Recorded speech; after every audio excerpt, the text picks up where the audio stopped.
So, ano po yung mga laman. Pero ito po is talagang in-order ko po because of, actually, ito is collection ko po to, no? Pero kung meron na po akong ganon, I mean, same crystals na makukuha ko po ngayon, is, yun po yung for sale natin.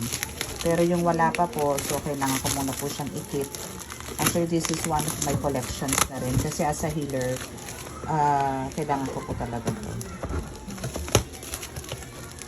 And syempre, protection na rin po sa bahay. Yan, sa mga energies namin, sa house. Ay, naku, merong ano. Ay, naku, iisa-isahin pala natin to. My goodness. May mga nakarap nga pala to. So, wait lang ha. Wait lang po Paano ba to? Okay, kung saan nakikita nyo, ganito po siya mag-bubble wrap. No? Yung seller na yun. No? Which is sinasabi ko nga po sa inyo is tinuruan ko din yun. So, estudyante ko rin po siya. So, ayan yung mga crystals.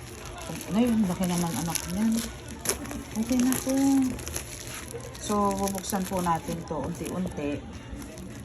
Ikaw na lang maghawak ng cellphone. Ako na maghawak.